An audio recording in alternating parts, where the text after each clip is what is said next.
Hello everyone, welcome to my channel. আশা করি তোমরা সবাই ভালো আছো। তো আজকে আমি তোমাদেরকে পার্সেন্টেজ যে চ্যাপ্টার রয়েছে সেখান থেকে একটা বিশেষ টাইপের অঙ্ক, যে অঙ্ক প্রায় প্রতিটা পরীক্ষাতেই থাকে, সেটা এসএসসি হতে পারে, পিএসসি হতে পারে, ব্যাংক, রেল, সমস্ত পরীক্ষাতেই কিন্তু এই ধরনের অঙ্ক একটা করে দেওয়া থাকে। তো এই ধরনের অঙ্ক আমরা কিভাবে সহজে খুব কম সময়ের মধ্যে সলভ করতে পারি সেটার পদ্ধতি আজকে দেখাবো, যেটার ক্ষেত্রে আমরা বলছি যে মেথড বাই 100 বা 100কে বেস করে আমরা কিভাবে এই ধরনের অঙ্কগুলো খুব সহজে সলভ করতে পারি সেটার পদ্ধতি আমি তোমাদেরকে দেখাবো। তো তোমরা ভিডিওটা প্রথম থেকে শেষ পর্যন্ত দেখো, তাহলে তোমরাও বুঝতে পারবে। তো প্রথম যে অঙ্ক নিয়েছি দেখো, সেটা কি দিয়েছে, বলছে যে কেরোসিনের মূল্য 30% বৃদ্ধি পায়, কোনো পরিবারের কেরোসিনের ব্যবহার কমানো হলেও 4% বেড়ে গেল, ওই পরিবারের কেরোসিনের ব্যবহার কী হারে কমানো হয়েছিল। তার মানে যে কমানো হয়েছিল ঠিকই, কিন্তু কী হারে। তো আমরা বলছি সেটা হচ্ছে কি, যে এই ধরনের একটা জিনিস দেখো, বোঝার আগে আমরা দেখে নিই বা এটা সলভ করার আগে, সেটা হচ্ছে কি, যে কোনো জিনিসের মূল্য বা প্রাইস, সেটার সঙ্গে কি হচ্ছে, কোনো কনজামশান বা ব্যবহার যদি আমরা গুণ করে দিই, তাহলে সেক্ষেত্রে কী হবে না, খরচ। আমরা জানি খরচ বা কী বলছে এটাকে, যে এক্সপেন্ডিচার। তার মানে প্রাইস ইন্টু কনজামশান সমান হচ্ছে কি এক্সপেন্ডিচার। তাহলে এখানে যে প্রথম যে অঙ্কটা দেখো, সেটা কি বলছে এখানে, যে কেরোসিনের মূল্য 30% বেড়ে গেছে। তার মানে যেটা প্রাইস যেটা ছিল সেটা হচ্ছে 30% ইনক্রিজ হয়েছে, ঠিক আছে। আর যেটা এক্সপেন্ডিচার সেটাও কিন্তু আলটিমেটলি বেড়ে গেছে, সেটা হচ্ছে কত না 4% বেড়ে গেছে। তো এখানে বলছে যে কনজামশান কমিয়েছিল ঠিকই, কিন্তু সেটা কত বা তার পার্সেন্টেজ কত, যেটা অল্টারনেট চারটে উত্তরের মধ্যে আমাদের দেওয়া আছে। তো এই ধরনের অঙ্ক একদম সহজ পদ্ধতি, মেথড বাই 100কে বেস করে আমরা এই ধরনের অঙ্কগুলোকে কিভাবে কত সহজে আমরা করতে পারি সেটা তোমরা দেখো। সেটা হচ্ছে কীভাবে দেখো, এই অঙ্কের ক্ষেত্রে তো আমরা ধরবো 100 হলে কি হবে, আমরা বলছি একদিকে কি থাকবে না, প্রাইস ইন্টু কনজামশান। তাহলে এক্ষেত্রে আমরা লিখব একটা হচ্ছে কি, যে প্রাইস ইন্টু কনজামশান, আর একদিকে থাকবে কি না এক্সপেন্ডিচার। এইটুকু আমরা শুধুমাত্র খেয়াল করব। তো এখানে বলছে সেটা হচ্ছে কি, যে প্রাইস 30% বেড়ে গেছে। তো 30% যদি বেড়ে যায়, তাহলে সেক্ষেত্রে কী হবে, 100-র জায়গায় এটা কত হয়ে যাবে, 100 + 30, তার মানে সেক্ষেত্রে কত হয়ে যাবে, 130 হয়ে যাবে।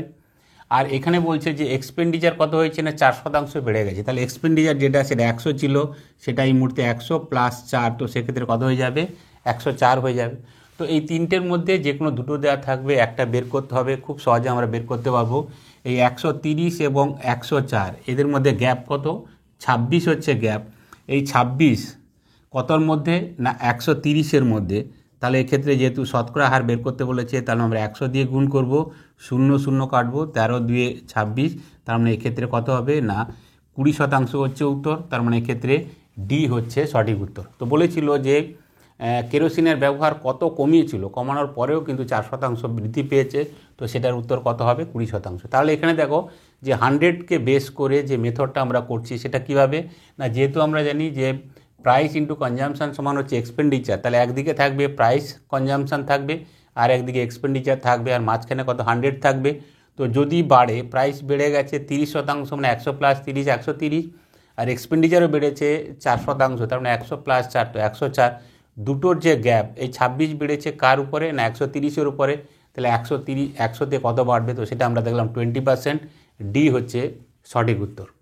এই অঙ্কে বলছে যে চিনির মূল্য 20% বাড়লেও খরচ অপরিবর্তিত রাখতে হলে দ্রব্যের ব্যবহার কত কমাতে হবে। তাহলে এখানে দেখো যে চিনির মূল্য, তাহলে আমরা তো জানি সেটা হচ্ছে কি, যে প্রাইস ইন্টু কনজামশান সমান হচ্ছে এক্সপেন্ডিচার। তাহলে 100কে যদি আমরা এইটাকে বেস করে করি, তাহলে সেক্ষেত্রে প্রাইস এবং কনজামশান এর ক্ষেত্রে কত বেড়েছে না, বলছে যে 20% চিনির দাম বেড়ে গেছে, প্রাইস বেড়ে গেছে 20%, তার মানে 100 + 20, তো সেক্ষেত্রে কত হয়ে যাবে 120। আর এক্সপেন্ডিচার যেটা, সেই এক্সপেন্ডিচার কিন্তু বলছে যে সেটা হচ্ছে কি অপরিবর্তিত, তার মানে আগে যা খরচ হতো এখনও ঠিক একই রকম খরচ হচ্ছে চিনির দাম বাড়ার পরেও। তার মানে সেক্ষেত্রে 100-র জায়গায় আমরা এক্ষেত্রে এক্সপেন্ডিচার কত রাখবো না 100ই রাখবো। তাহলে এদের মধ্যে যে গ্যাপ সেটা কত এসছে না 20 এসছে। এই 20 কার উপরে না 20 হচ্ছে 120-র উপরে। তাহলে শতকরা যদি আমরা করি, তাহলে সেক্ষেত্রে 100 দিয়ে আমরা গুণ করে দেবো। তাহলে এক্ষেত্রে কত হচ্ছে দেখো, যে আমরা 20 দিয়ে যদি কাটি, তাহলে সেক্ষেত্রে 5, আর 20 দিয়ে করলে কত হবে 6, আর এক্ষেত্রে কত হচ্ছে না 6 2 দিয়ে কাটলে 3 হবে, আর এখানে কত হবে 10 হবে। তার মানে 50/3, আর 50/3 মানে আমরা জানি সেটা হচ্ছে কত না 16.23% হচ্ছে উত্তর। তার মানে এক্ষেত্রে ডি যেটা অপশান দেওয়া আছে সেটা হচ্ছে সঠিক। সুতরাং এই ধরনের অঙ্ক দেখা মাত্র আমরা করব। যদি কোনো সময় দেখা যায় যে আগের অঙ্কের ক্ষেত্রে ছিল যে তার খরচ বেড়ে গেছে বা এক্সপেন্ডিচার বেড়ে গেছে, যেখানে আমরা 100-র সঙ্গে যোগ করেছিলাম, এখানে যেহেতু বলছে যে খরচ অপরিবর্তিত, তার মানে এক্ষেত্রে যদি 100 থাকে তাহলে সেক্ষেত্রে 100ই থাকবে, বাড়লে আমরা যোগ করতাম, আর যদি কোনো সময় কমে যায় তাহলে সেক্ষেত্রে আমরা কী করব, বিয়োগ করে দেবো। পদ্ধতি আমাদের একই থাকবে, 100কে বেস করে বা মেথড বাই 100 যেটা বলছি সেটার ক্ষেত্রে একই রকম, যে একদিকে প্রাইস ইন্টু কনজামশন আর একদিকে থাকবে এক্সপেন্ডিচার।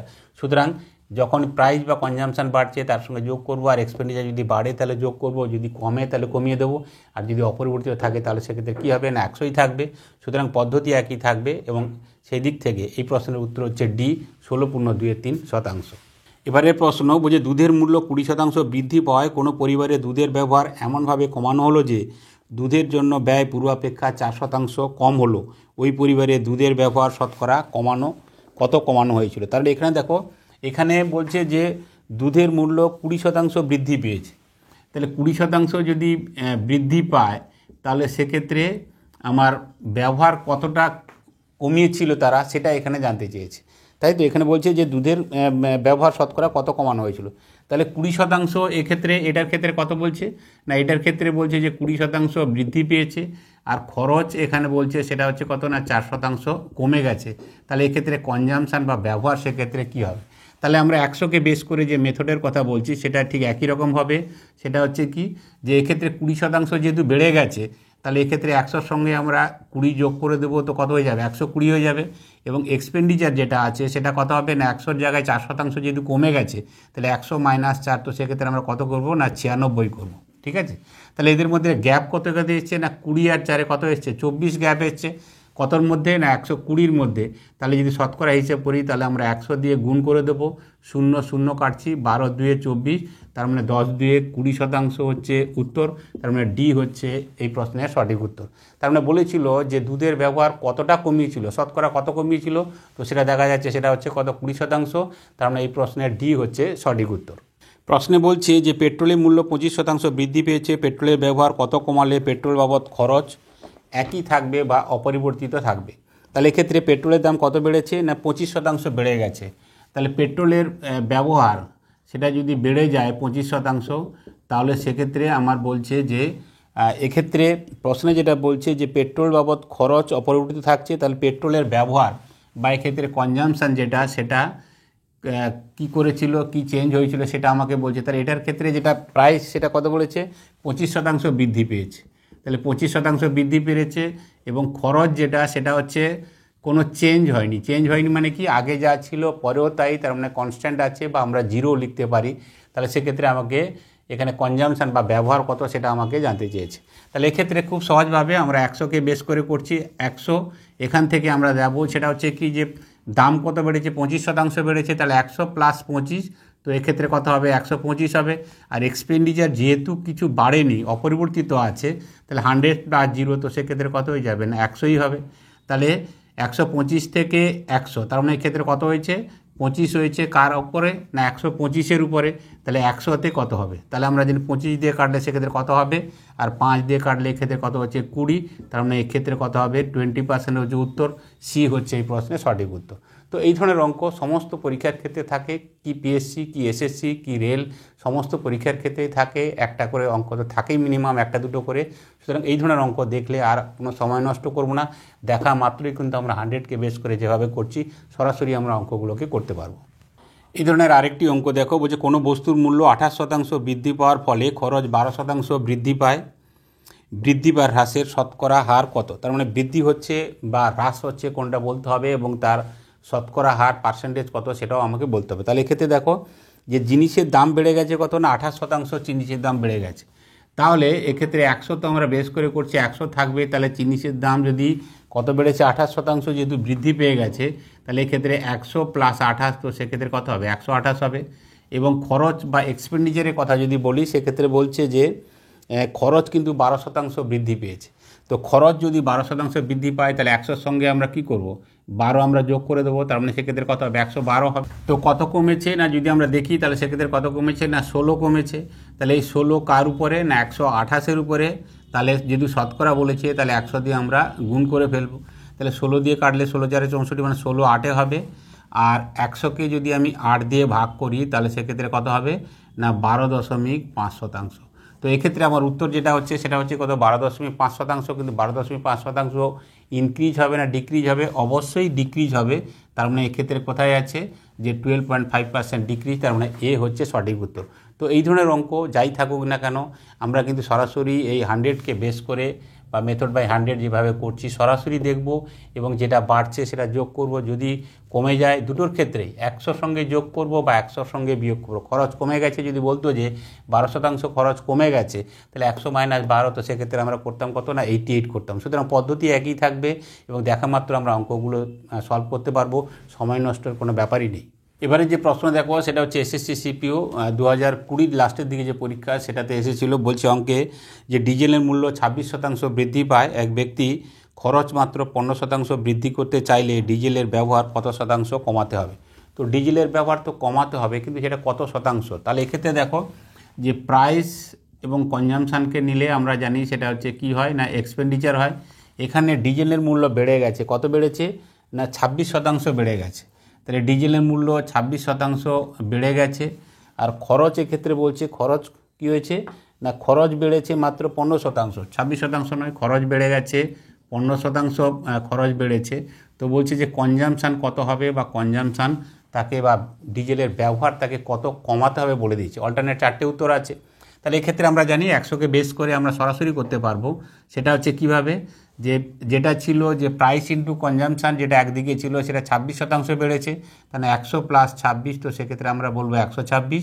আর এক্সপেন্ডিচার যেটা 100 আছে সেখানে কত বেড়েছে 15% বেড়ে গেছে, তাহলে 100 প্লাস 15, তো সেক্ষেত্রে কত হবে 115 হবে। তাহলে এক্ষেত্রে কমেছে, কত কমেছে না এখানে 126 থেকে যদি 115 যায় তাহলে সেক্ষেত্রে 11 কমেছে। তো কার উপরে 126-এর উপরে কমেছে। তাহলে আমরা শতকরা করতে গেলে 100 দিয়ে আমরা সরাসরি গুণ করে দেবো। তো 100 দিয়ে গুণ করলে কত হবে সরাসরি করে নাও, সেটা হচ্ছে কত না 1100, তাকে আমরা 126 দিয়ে সরাসরি ভাগ করব। তো যদি আমরা 9 করি তাহলে 9 6 54, 1100-র উপরে চলে যাচ্ছে, তাহলে 9 হবে না, তাহলে এক্ষেত্রে কত হবে না 8 পয়েন্ট সামথিং। তো 8 পয়েন্ট সামথিং একটাই উত্তর আছে, তার মানে এক্ষেত্রে উত্তর কত হবে না 8.7% তাকে ডিজেলের ব্যবহার তাকে কমাতে হবে। তাহলে এই ধরনের অঙ্ক কিন্তু প্রতিটা পরীক্ষায় থাকছে। এটা এসএসসি সিপিওতে এসেছিলো, রেলেও আসে, তো প্রতিটা পরীক্ষার ক্ষেত্রে থাকে। সুতরাং এই ধরনের যখন অঙ্ক আসবে সরাসরি আমরা দেখব 100কে বেস করে আমরা সরাসরি যেটা বাড়ছে বা যেটা যদি কমে, এখানে দুটোই বেড়েছে, যে প্রাইস বেড়েছে এবং খরচ এক্সপেন্ডিচারও বেড়েছে।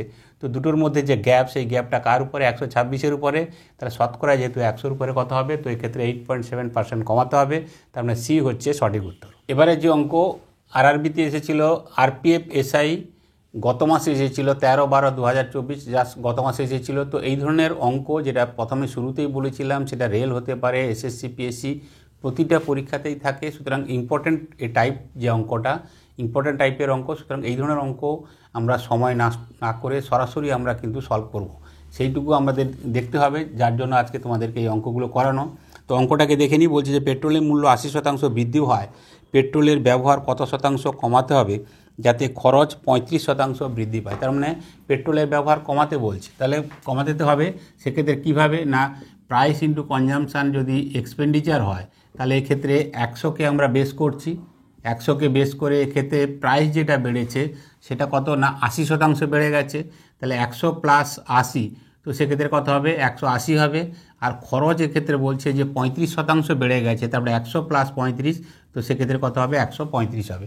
তো এক্ষেত্রে দেখো এটার ক্ষেত্রে কত গ্যাপ, তোমরা এটাও করতে পারো বা এর থেকে এটাকেও তোমরা ছোট করতে পারো। কিভাবে না এই যে দুটো ফিগার এটাকে ছোট করতে পারো, সেটা যদি 45 দিয়ে কাটলে কত হবে 3 হবে, আর এটা যদি 45 দিয়ে কাটি তাহলে সেক্ষেত্রে কত হবে 4 হবে। তাহলে 4-এর জায়গায় কত হয়েছে 3 হয়েছে, তার মানে কমেছে কত 1 কমেছে। এই যে 1 কমেছে কার উপরে 4-এর উপরে, তখন ধরতে হবে। আর 100তে কত হবে তাহলে ইন্টু 100, 4 দিয়ে কাটলে কত হবে 25। তার মানে এক্ষেত্রে যেটা উত্তর হবে সেটা হচ্ছে কত 25%। বি হচ্ছে এই প্রশ্নের সঠিক উত্তর। প্রশ্নে যেটা বলেছিল যে পেট্রোলের মূল্য বা পেট্রোলের ব্যবহার কত শতাংশ কমাতে হবে যাতে পেট্রোলের বাবদ খরচ 35% বৃদ্ধি পায়, তো সেটা আমরা দেখলাম সেটা হচ্ছে কত 25%। সুতরাং এই যে দুটো ফিগার থাকবে এই দুটোর মধ্যে গ্যাপ করে তোমরা ইন্টু 100 করতে পারো, বা এটাকে ছোট করলে যেটা এখন করলাম যে ছোট করেও তোমরা করতে পারো, তখন কিন্তু 180 আর 135 হবে না, সেক্ষেত্রে কত হবে না 4-এর জায়গায় 3 হয়েছে, তার মানে গ্যাপ হচ্ছে কত 100, 4-এর জায়গায় 3 মানে 1, কার উপরে 4-এর উপরে, তাহলে 100-তে কত হবে না 25%। বি হচ্ছে সঠিক উত্তর। তো এই ধরনের অঙ্ক প্রতিটা পরীক্ষাতেই থাকে। সুতরাং আমরা একদম সময় নষ্ট না করে আমরা সরাসরি কিন্তু এই পদ্ধতি যেটা 100কে বেস করে এতক্ষণ তোমাদেরকে দেখালাম, এই পদ্ধতি তোমরা অ্যাপ্লাই করবে, খুব কম সময়ের মধ্যে কয়েক সেকেন্ডের মধ্যে তোমরা কিন্তু এই ধরনের অঙ্কগুলোকে তোমরা সলভ করতে পারবে। তো আজকে যে অঙ্কগুলো করালাম আশা করি তোমরা সব ঠিকঠাক বুঝতে পেরেছো। এরপরেও যদি তোমাদের কোনো অসুবিধা হয় তোমরা কমেন্ট করে জানিও। ভালো হলে লাইক করো, বন্ধুদেরকেও তোমরা শেয়ার করে দিও। আর যারা নতুন দেখছো তোমরা যদি এই ধরনের ভিডিও পেতে চাও বা এই ভিডিও ভালো লাগে তাহলে চ্যানেলটাকে সাবস্ক্রাইব করে নোটিফিকেশান অল করে দিও। তাহলে আজ এই পর্যন্ত, দেখা হবে নেক্সট ক্লাসে।